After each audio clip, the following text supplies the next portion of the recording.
Students, आज हम start करेंगे श्रोडिंगर वेव इक्वेशन का श्रोडिंगर तरंग समीकरण देखेंगे।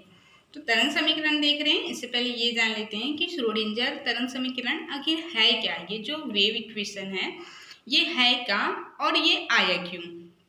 तो श्रोडिंगर वेव इक्वेशन जो होती है वो इलेक्ट्रॉन की जो तरंग की गुण होती है, इस गुण के लिए एक इक्वेशन है, एक समीकरण है जिसे अपन श्रोडिंगर तरंग समीकरण कहते हैं। तो श्रोडिंगर तरंग समीकरण जो होती है वो सिर्फ एक इलेक्ट्रॉन की जो पोजीशंस के लिए मीन्स इलेक्ट्रॉन में जो तरंग के गुण होते हैं उस गुण के लिए एक समीकरण है जिसे श्रोडिंगर ने दिया था, इसलिए अपन इसे श्रोडिंगर वेव इक्वेशंस कहते हैं। तो श्रोडिंगर वेव इक्वेशन इससे पहले और भी साइंटिस्ट है सब उन्हें बताया कि किसी भी इलेक्ट्रॉन में दो गुण पाए जाते हैं। इलेक्ट्रॉन जो है वो तरंग और कण दोनों के समान कार्य करता है। तो इसके ये तो बता दिया इन्होंने कि इलेक्ट्रॉन जो है तरंग के जैसे गुण है, बट इसके लिए कोई एक पार्टिकुलर इक्वेशन इन्होंने नहीं दे पाए, जिसे श्रोडिंगर ने अपना एक इक्वेशन दिया इस तरंग के गुण के लिए। तो अपन इसमें देख लेते हैं जो साइंटिस्ट थे इससे पहले उन्होंने क्या कहा था, ये तो हम पढ़ चुके हैं, बट एक शॉर्ट में थोड़ा सा देख लेते हैं इसे अपन।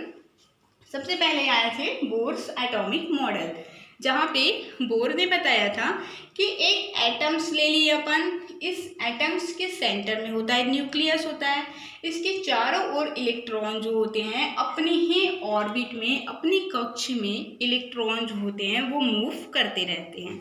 ये तो था बोर का, उसने एटम्स के लिए मॉडल बनाया। लेकिन बोर के मॉडल में भी कुछ कमी आई, फिर उन्होंने डी ब्रोगली आए। डी ब्रोगली ने बताया कि इसके बाद डी ब्रोगली हाइपोथेसिस हुई, मतलब कि डी ब्रोगली की परिकल्पना हुई। डी ब्रोगली की परिकल्पना में पता चला कि dual natures of electron, wave natures and particular natures के बारे में, मतलब कि इलेक्ट्रॉन जो होती है वो डबल नेचर्स को शो करती है। इलेक्ट्रॉन जो होती है वो दैतीय प्रकृति होती है, एक तो होती है आपकी पार्टिकल और वेव, मतलब कि इलेक्ट्रॉन जो है वो तरंग और कण दोनों के समान जो होता है वो कार्य करता है। ये तो था आपका डी ब्रोगली हाइपोथेसिस में, डी ब्रोगली की परिकल्पना में। अब देखिए, जब इन्होंने डी ब्रोगली ने ये बताया कि इलेक्ट्रॉन तरंग के जैसे है, इलेक्ट्रॉन में तरंग के जैसे गुण है, तो ये जो गुण होते हैं तो अब इसमें इलेक्ट्रॉन है कहाँ पे ये नहीं पता चला। जैसे कि इलेक्ट्रॉन में वेव फंक्शन हो रही है तो इलेक्ट्रॉन इस तरीके से तरंग के जैसे, ये इलेक्ट्रॉन है ये तरंग के जैसे मूव कर रहे हैं। तो अब हम यहाँ पे ये नहीं बता सकते कि इलेक्ट्रॉन आखिर है कहाँ पे, उसकी जो पोजीशन है वो है कहाँ पे। तो इसके लिए इन्होंने हाइजेनबर्ग ने अनसर्टेनली प्रिंसिपल मीन्स हाइजेनबर्ग ने एक अनिश्चितता का सिद्धांत दिया। इस सिद्धांत में ये पता चला कि इलेक्ट्रॉन्स की प्रोबेबिलिटी के बारे में, मतलब कि इलेक्ट्रॉन की जो प्रायिकता होती है उसके बारे में पता चला। तो जब इलेक्ट्रॉन तरंग के जैसे गुण कर रहा है, तरंग के जैसे बिहेव कर रहा है, तो फिर इलेक्ट्रॉन है कहाँ पे, तो इलेक्ट्रॉन की प्रोबेबिलिटी के बारे में पता चला, मतलब कि इलेक्ट्रॉन की जो पाए जाने की जो संभावना है उसके बारे में पता चला। तो ये तो था ये तीनों साइंटिस्ट जो हमने पहले देख चुके थे। तो हमको देखना है यहाँ पे श्रोडिंगर वेव इक्वेशन। तो श्रोडिंगर वेव इक्वेशन इन दोनों के प्रिंसिपल को मिला करके एक नया मॉडल बना दिया जिन्हें हम श्रोडिंगर कहेंगे। तो श्रोडिंगर का सबसे पहले इंट्रोडक्शंस देख लेते हैं, यहाँ पे लिख देते हैं अपन इंट्रोडक्शंस।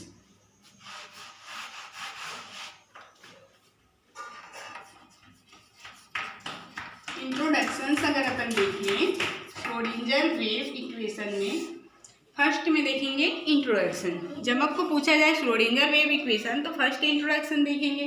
इंट्रोडक्शन में जो हमने अभी बताया वही देखना है कि जो डी ब्रोगली की जो परिकल्पना है क्या बोलते हैं, डुअल नेचर्स ऑफ जो इलेक्ट्रॉन है वो और हाइजेनबर्ग की अनिश्चितता सिद्धांत, दोनों के सिद्धांत को मिलाकर एक नया मॉडल बनाया गया, एटम्स के लिए एक नया मॉडल बनाया गया।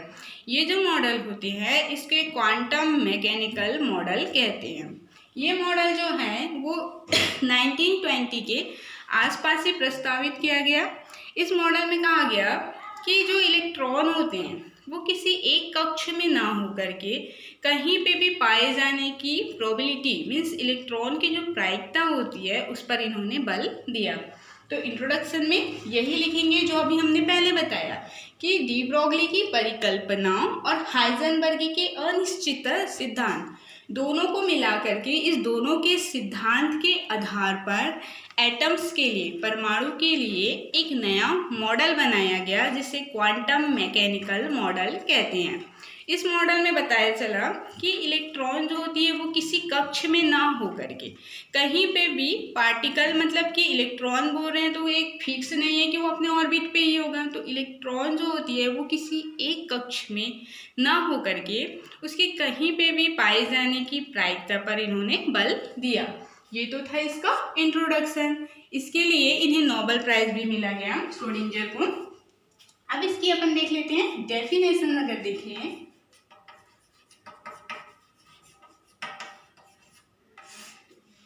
इसका डेफिनेशन बहुत ही इजी है।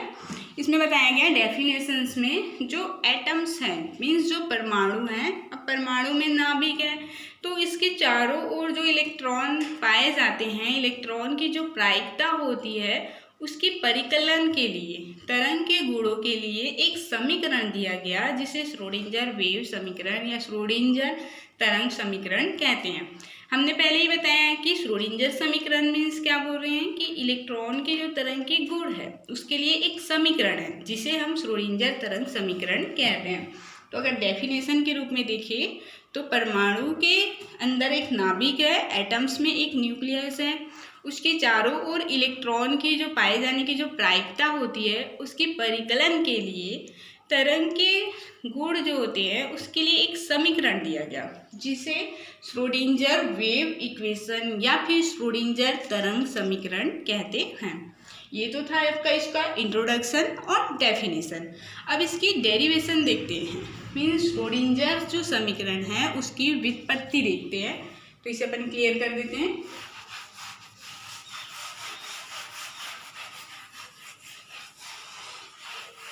यहाँ पे अपन फर्स्ट देखेंगे श्रोडिंगर समीकरण की व्युत्पत्ति, derivations of Schrodinger wave equation.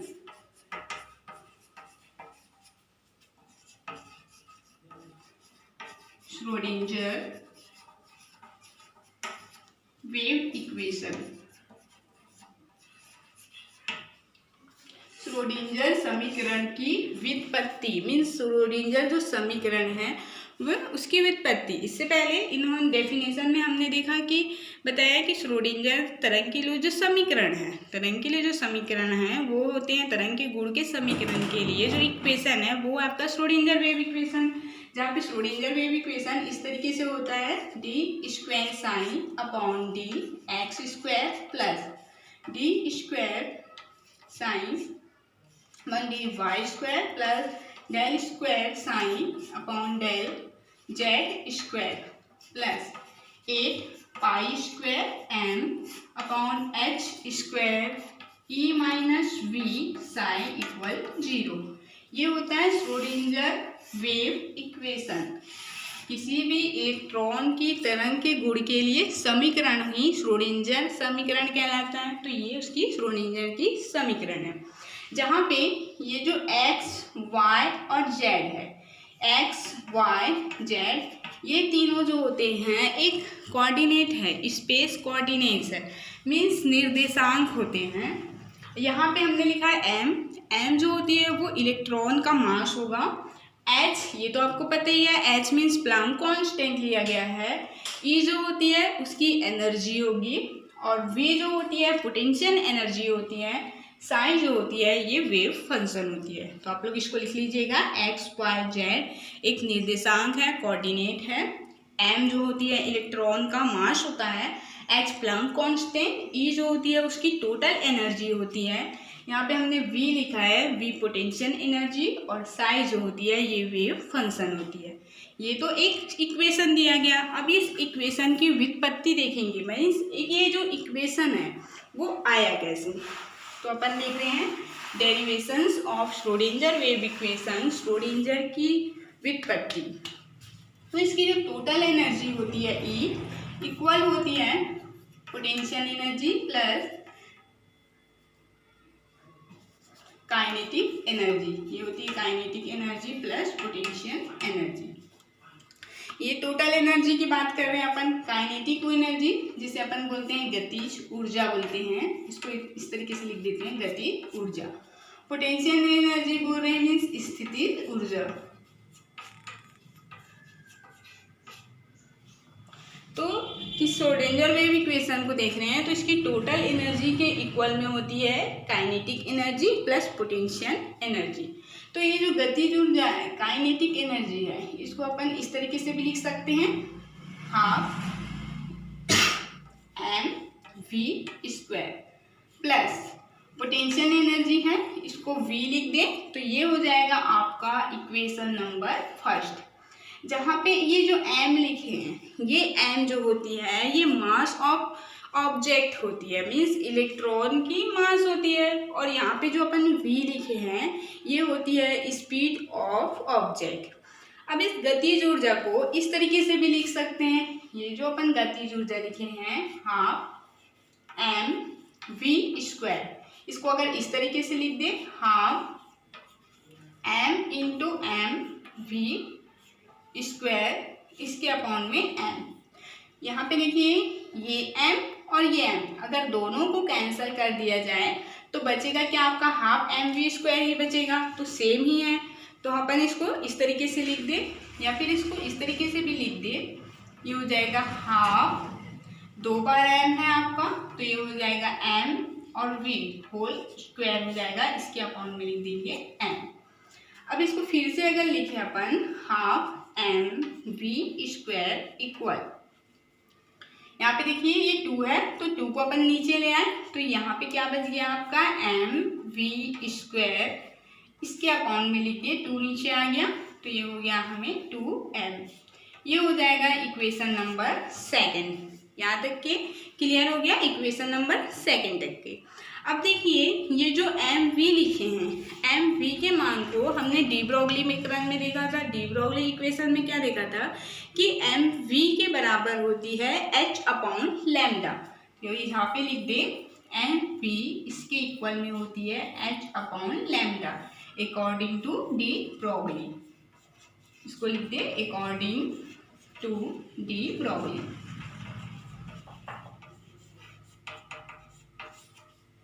mv बराबर ये डी ब्रोगली की इक्वेशन के बराबर में होता है, mv के बराबर में होता है आपका h/λ। तो अब इसकी वैल्यू रख दें, यहाँ पे इसकी जो मान है उसको रख दें तो ये हो जाएगा हाफ mv², इसके इक्वल में mv की जगह में हमको लिखना है h/λ लिखना है, तो h/λ ये स्क्वायर में है इसलिए यहाँ पे लिख दें हम स्क्वायर, इसके अपॉन में लिख देंगे 2m। यहाँ तक के लिख दिए।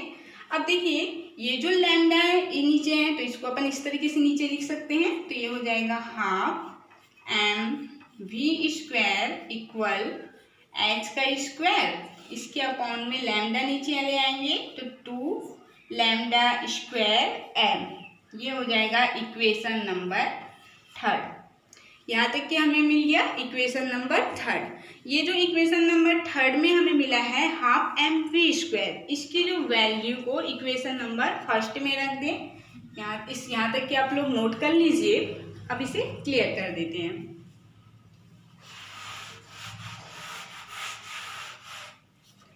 अब यहाँ पे लिख देते हैं ये जो इक्वेशन नंबर थर्ड है, इक्वेशन थर्ड का जो मान होता है उसकी जो वैल्यू है इसको फर्स्ट में रखने पे, फर्स्ट में रखने पे क्या होगा, यहाँ पे लिख देंगे अपन E इक्वल में था ना ये, तो इसको लिखेंगे E equal half mv², half mv² लिखें, इसके अपॉन में E इसकी वैल्यू बस यहाँ पे रखनी है, तो ये हो जाएगा h² upon 2λ²m plus v। ये जो इक्वेशन फर्स्ट लिखे थे हम, इसी हाफ mv² की जगह में हमने ये वाला मान रख दिया है h² upon 2λ²m plus v, ये लिख दिए। अब ये v को अपन इस तरफ ले आए तो ये हो जाएगा e, प्लस में है तो इस साइड आ गया तो ये हो गया आपका माइनस में हो गया e माइनस v इक्वल, ये हो जाएगा h² अपॉन 2λ² m।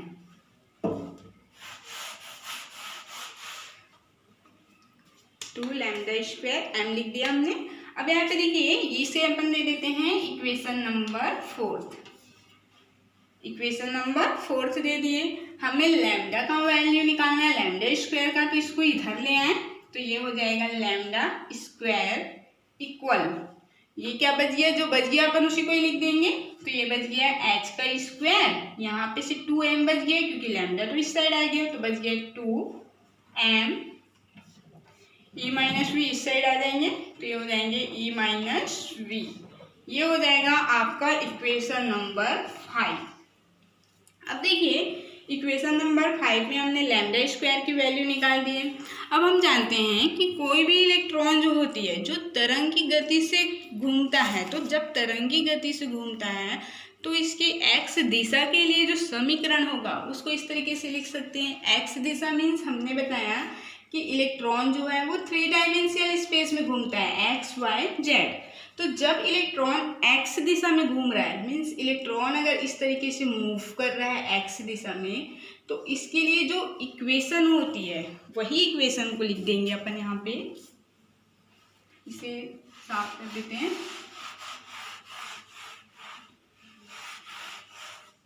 अब देखिए अब यहाँ पे बोला जा रहा है कि कोई इलेक्ट्रॉन जो तरंग गति से घूम रहा है अगर वो एक्स दिशा में घूमता है तो उसके लिए जो समीकरण होगा वो हो जाता है आपका del square sign upon del x square plus ये हो जाएगा 4 पाई स्क्वायर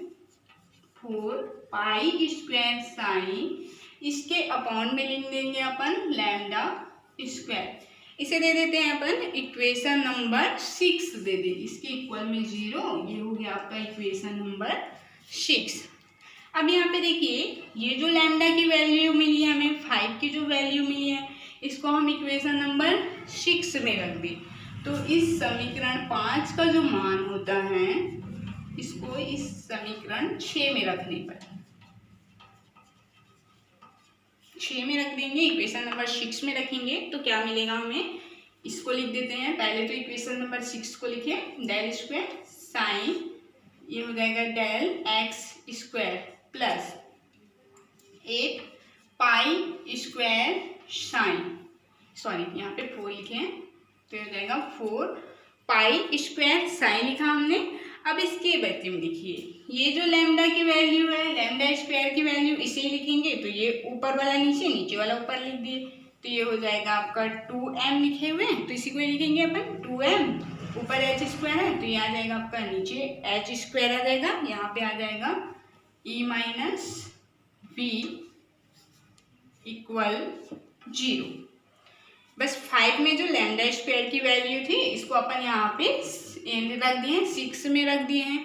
अब यहाँ पे देखिए ये जो लैम्डा की वैल्यू है, ये जो साइन लिखे हैं अपन, इस साइन को बस हमको इस साइड ले आना है तो यहाँ पे सेम उतार देंगे del square sign upon del x square plus 4 pi square into 2m, इसके अपॉन में h का स्क्वायर, साइन को बस इधर ले आए हैं e minus v sine equal 0।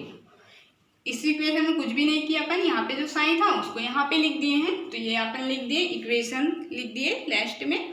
अब यहाँ पे देखिए ये जो आया है इक्वेशन, अब इसको इनटू कर दें, इसको तो सेम उतारेंगे अपन del square sign upon del x square plus into कर दे 4 इंटू 2 करेंगे तो कितना हो जाएगा, 8 हो जाएगा तो ये हो जाएगा 8 पाई स्क्वायर m, इसके अपॉन में लिख देंगे h का square e minus v sine, इसके इक्वल में लिख दिए अपन 0।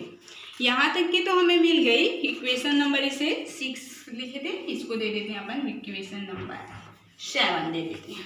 यहाँ तक कि हमें इसकी वैल्यू मिल गई। अब यहाँ पे देखिए बोला जा रहा है कि तीनों अक्ष के लिए बोल रहे हैं, तीनों एक्सिस के लिए बोला जा रहा है, मीन्स इलेक्ट्रॉन जो होती है वो 3 डायमेंशियल स्पेस में मूव करती है। जब ये 3 डायमेंशियल स्पेस में मूव कर रही है तो ये तो सी सिर्फ एक्स के लिए था। अब यहाँ पे जब ये वाई में भी मूव करेगी, इस तरीके से जेड एक्सिस में भी मूव करेगी, तो जब इलेक्ट्रॉन तीनों दिशाओं में जब मूव करते हैं, तीनों एक्सिस में मूव करते हैं, तो इसके लिए इक्वेशन इस तरीके से लिख देंगे।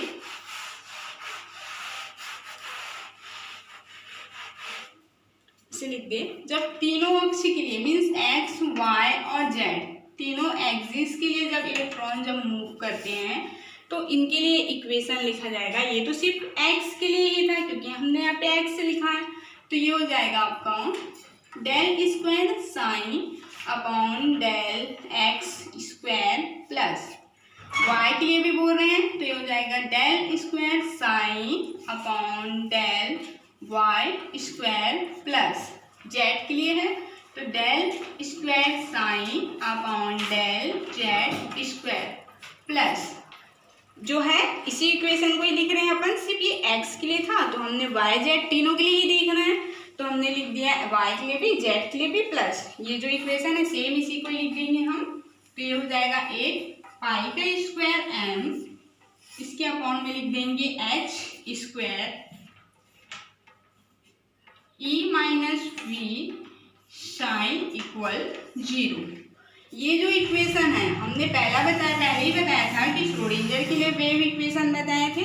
तो ये जो आपका इक्वेशन आया है यही इक्वेशन आपका कहलाता है श्रोडिंगर वेव इक्वेशन। हमने पहले ही बताया कि डेफिनेशन में कि जो इलेक्ट्रॉन की जो तरंग गुण है उसके लिए इक्वेशन है जिसे श्रोडिंगर वेव इक्वेशन कह रहे हैं। अब उसकी व्युत्पत्ति मतलब कि ये जो इक्वेशन आया कैसे ये हमने देख लिया, जहाँ पे एक्स वाई जेड जो होते हैं एक कोऑर्डिनेट है एक निर्देशांक है। एम हमने लिखा है, एम जो होती है वो इलेक्ट्रॉन की मास के लिए बोल रहे हैं। एच यहाँ पे प्लैंक कांस्टेंट, ई जो लिखे हैं ये total energy, v potential energy और साई जो लिखे हैं ये होती है आपकी वेव फंक्शन। तो ये तो था आपका वेव फंक्शन मीन्स तरंग के लिए जो समीकरण थी, जो श्रोडिंगर ने जो तरंग के लिए जो समीकरण लिखा था ये यहाँ पे क्लियर हो गया। अब अपन नेक्स्ट क्लास में देखेंगे।